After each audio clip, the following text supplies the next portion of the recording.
Hello there. Welcome to my channel.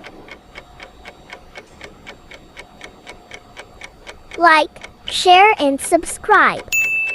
Assalamualaikum. Mari kita bahas dalil-dalil tentang haid. Dalil yang pertama, Al-Quran. Allah Subhanahu wa Ta'ala berfirman, yang artinya, dan mereka menanyakan kepadamu, wahai Muhammad, tentang haid. Katakanlah, itu adalah sesuatu yang kotor.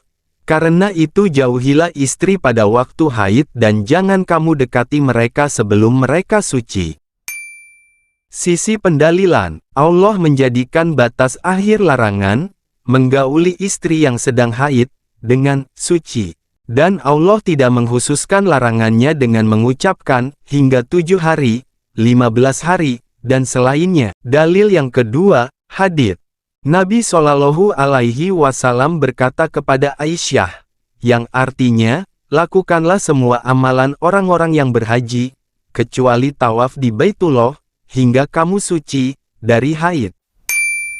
Sisi pendalilan, Nabi Shallallahu Alaihi Wasallam melarang wanita yang haid untuk melakukan tawaf, hingga ia suci dari haidnya. Dalil yang ketiga, akal. Bahwa batasan-batasan waktu haid, umur ataupun hari, yang disebutkan oleh sebagian ulama, tidak memiliki dalil dari Al-Quran dan hadits sama sekali. Padahal ini merupakan perkara yang sangat dibutuhkan kejelasannya, bahkan darurat. Sisi pendalilan, karena haid sangat kuat keterkaitannya dengan ibadah, seperti sholat, puasa, tawaf dan sebagainya. Maka jika seandainya dibatasinya masa haid dengan 6 hari saja, atau di umur 9 tahun seorang wanita sudah dipastikan mengalami haid, dan keduanya merupakan perkara yang wajib, maka pasti Nabi Shallallahu Alaihi Wasallam menjelaskannya secara pasti. Kenapa harus dijelaskan secara pasti?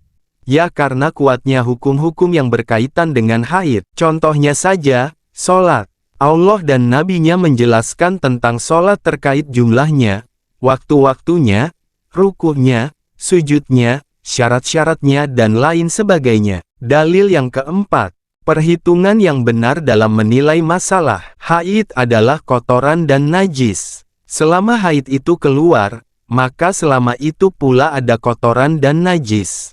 Tidak ada perbedaan antara haid di hari kedua dan hari kelima, sebagai contoh. Karena haid adalah haid, dan najis adalah najis. Dalil yang kelima, adanya perbedaan pendapat, dan bahwa pendapat-pendapat tersebut hanyalah hukum ijtihadiyah, hasil pendapat manusia, yang akan berujung kekeliruan atau bisa jadi kebenaran. Dan sebaik-baik tempat merujuk, ketika terjadi perselisihan, adalah Al-Quran dan hadits.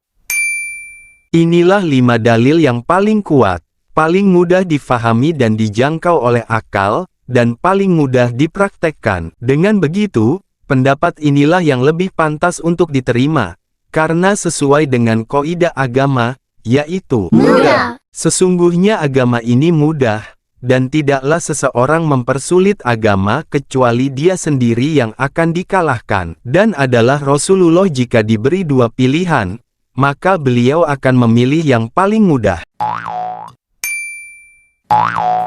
Thank you for watching. Enjoy it. Like, share, and subscribe.